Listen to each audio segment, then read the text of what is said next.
the time is allocated to the EFF, and from there, we are going to take one member, either Mngwango or Honorable James. One of you must be ready after the EFF before we break. Thank you.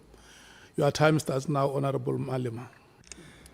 Thank you, Chair. You know that you can say all those type of things you are saying. I will never be under pressure. I'm not the type to be under pressure. So you're praising everyone so that I can also finish within a limited time.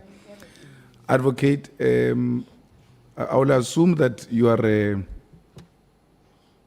a supporter of our current democratic dispensation, and that this constitution we have is one of the documents that are trying to protect us as South Africans and whoever finds himself within our country.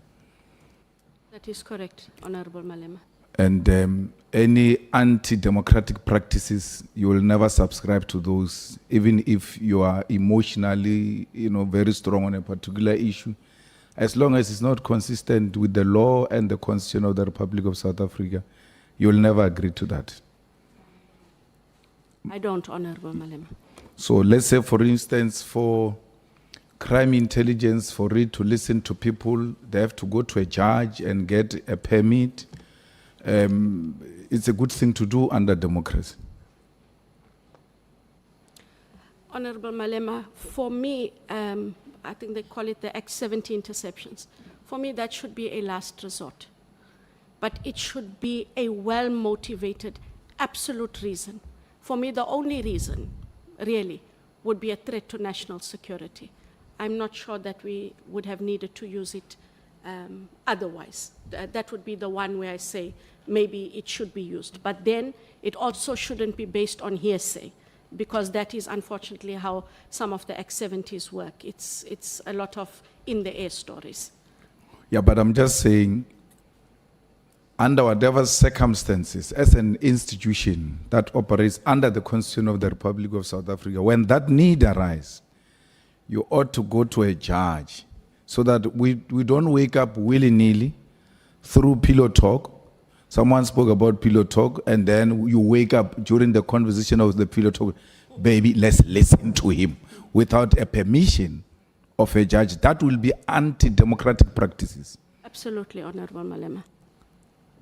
Even when there is a huge protest and you're feeling like we're losing control under the democratic dispensation, it will be an anti-democratic practice to switch off the social network or the internet. Do you agree? Sounds correct, yes. Because our constitution has got mechanisms within which we can work to control whatever situation we find ourselves without being emotional and wanting to act outside the Constitution of the Republic of South Africa. Not just the Constitution, Honorable Malema, but also the law.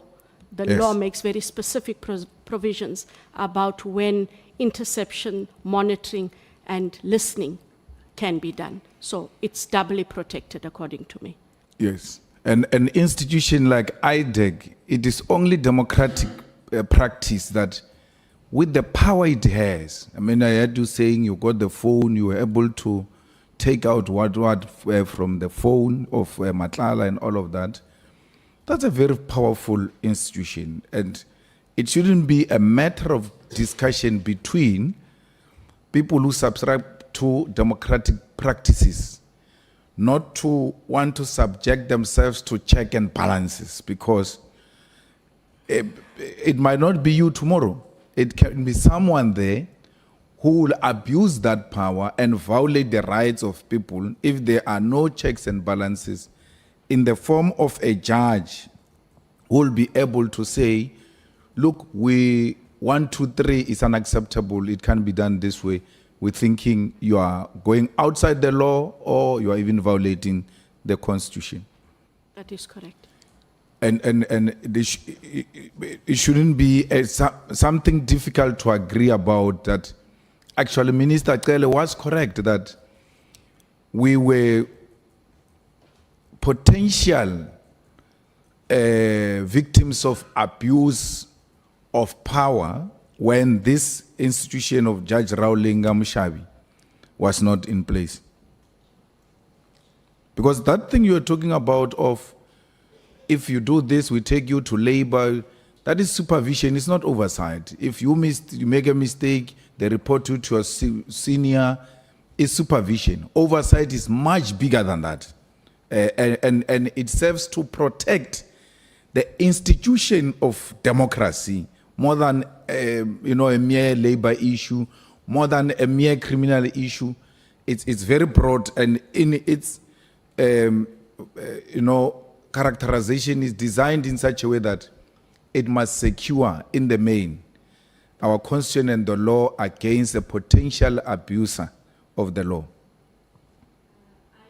I agree with you, Honorable Malema, and that should IDAC have wanted to monitor or conduct interceptions, it would have had to do it in terms of the law. Now, even in the time when there wasn't the Honorable Raulinga J. Now, there was a Nugent Commission, Party Commission, Zondo Commission, and all of that, which spoke to certain issues of corruption and all. When you look at these matters, you spoke about the Nugent Commission, that this is the high-profile case we're dealing with, and this and that one. Percentage-wise, when you put all of these commissions together, you think how many people have you arrested, and to what extent have you been successful? Because one of the cases that you should be handling, I know it must be referred to you, but if you're talking Zondo Commission, state capture reports, Bosasa is one of the outstanding matters of Zondo Commission. And IDAC should be saying to us, since then, 1, 2, 3, 4, we have arrested and we have succeeded with the following cases. Do you think you have done well on those 3 commission's recommendations, if matters were referred to you? We could have done more, but at the time, before the permanency of August 2024, Honorable Malema, we were unable to recruit permanent capability, and we were working on contract positions and duty reassigned. So it is disproportionate, and we have to change our game. In terms of the Bosasa matters, we do have Bosasa matters that are in court, and there are other matters that are under investigation. And in fact, there were 5 new matters that were authorized by the ID as well. So we have quite a few matters that are under investigation and matters that are in court. Patrick Gillingham, Lyndam T, Vincent Smith, Agritzi. We had the matter for the late Medudu Mieni. With her passing, Mr. Matendra is still on trial, and the trial commenced this week. And that matter continues. And then there are other investigations that continue. None of the Bosasa matters that were mentioned at the commission have been closed. If that might be a concern. It becomes worrisome that, there could be, and I like what you said, that, you want to act with evidence and only with evidence and overwhelming evidence so that you don't make mistakes and mess up these cases. But there are so high-profile people who are mentioned in Bosasa. One of them is the national chairperson of the ANC, who's a minister, Gwedemantashi. The other one is Nomvula Mkwenyane, who ate chickens every December. Agrizi said he was sending chicken every month that's supposed to go to prisoners. Is going to Nomvula. And will such people not be people of interest? Because our inability to defeat corruption is that the high-profile individuals with money don't get to be prosecuted. And these things came out public, we were all there, and all of that. So, Honorable Malema, I take the point. However, those investigations continue. What did hamper us is the evidence we sought. We had to get, the only other person who could give us that evidence was Angelo Agritzi, who was also an accused. Angelo Agritzi has, in the past month, now deposed to Section 204 affidavits on various individual matters that we did not have previously. We must now move with those matters. and they are among the I'll matters tell you that where I you come referred from, to. advocate. Khumalo gets arrested for labor-related matter. And then there are these people who have been eating chickens and eating food of prisoners and blessed with Austin Martins and all of that. A person is accused of irregular appointment, and that becomes a big issue when we've got this other. So when this is presented before us, it looks like there are others who are treated differently and others are treated differently. But I'm happy that you are saying we are coming close to making more arrests with the 204 we got from NAGRIS. So my question will be, I'm moving from that one. When does it become an irregular appointment? And when does it become crime? Because there are so many people who got appointed, and there were reports that said, look, man, the due processes were not being followed, and we don't think this appointment was correct. And there are many institutions that deals with that if you are not satisfied with a certain process of appointment. And now we get a situation where one of the crime-fighting leaders in institutions like crime intelligence gets to be arrested with the other colleagues for appointment. I'm not saying it's big or small. There's no big corruption, there's no small corruption. Once it's characterized as corruption, it's big and deserving of the necessary attention. But on this labor process, irregular and crime, when does one become the other? Because if we're to follow what you did, we're going to lock up a lot of people who interfere with appointment of people. I'll tell you, for instance, now, in Johannesburg municipality, a CM was supposed to be appointed. He passes an interview. No, he first gets it shortlisted. He passes an interview. He passes the test that they go through after the interview, competency, whatever test. And political leaders who are outside government go and sit down and say, no, don't appoint this person. So we are subjected to those kind of things that politicians and other people can just do as they wish, but they never get arrested. Here is an arrest on a person that made a wrong appointment and didn't follow procedure or anything of that sort. When does it become irregular? When does it become a crime? So, Honorable Member, we looked at the institution, the position of the accused, and the influence they had in order to circumvent and manipulate the processes. It was different because this is an environment that is charged with upholding, which is part of law enforcement. And there was an active gratification to a person who should never have gotten the job, and they manipulated the processes as we've set out on pages 7 to 9 of the charge sheet. I agree with you that what is happening where it happens in the municipalities should not happen. I did also indicate that part of IDAC's mandate is looking at issues of dishonesty and issues of the municipal MFA or MFA. If those matters are referred, and these are positions that compromise a government and how a government runs, then we are fully within our mandate to look at it. None of those matters have come to the fore, but there's no distinction. One shouldn't be allowed in those processes as they are, because an appointment of the incorrect person, even in the municipality, robs South Africans of service delivery. That in itself is a huge impact that we can't afford. So those matters should be escalated. And if those matters are being dealt with by the Auditor General, I think that is where there's a gap. We have had this conversation, Honorable Malema, I know you don't want long answers, but we had this conversation with the Auditor General to say, we have to find a way where you make certain findings, especially those irregularities and wasted and unauthorized expenditure, non-service delivery because of the misuse of funds in municipalities. we must find a way for those matters to be referred. So we have had that engagement, but we haven't had any of those matters referred because the Auditor General can. Thank you very much.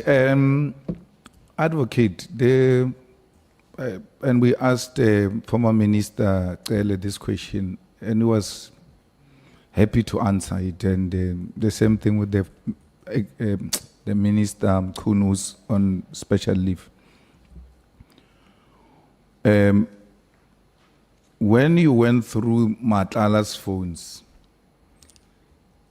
did you find that Bheki Cele called Matlala when Matlala was in prison, or did you call him after prison? Because he says when Matlala was in prison, he didn't call him. And then when Matlala was outside prison, now that he knew the kind of character he was, he has never had any form of communication with him. I myself have not looked at those communications, and those are still part of the investigation. But those were part of the allegations we became aware of, that there were communications by politicians and senior members of the South African Police Services.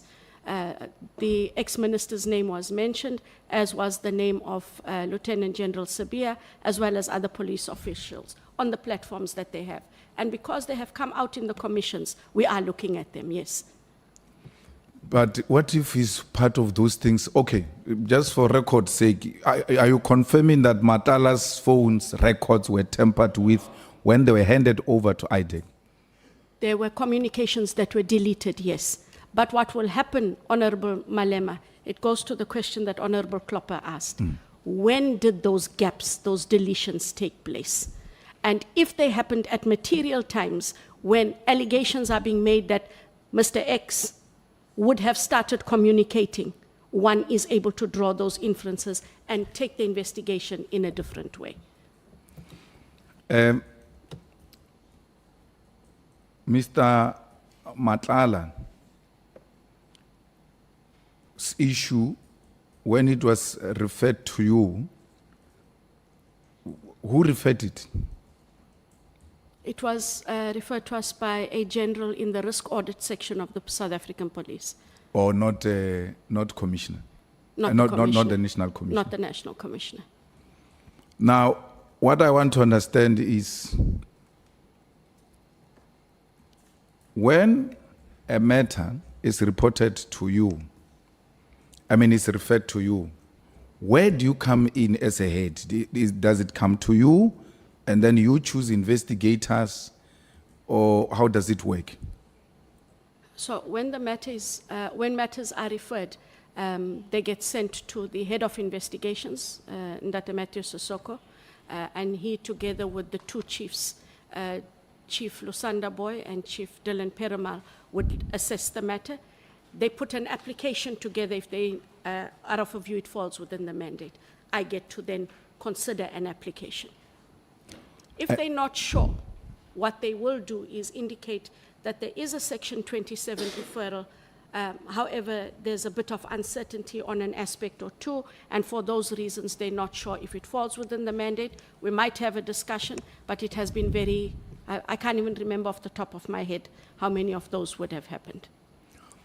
So when General Mkhwanazi says there is a person in your office who's feeding him with information, will that person not be acting in a rogue manner? Because in terms of line of reporting and duty, there's no any other channel that says there could be a person in your office who reports to provincial commissioner.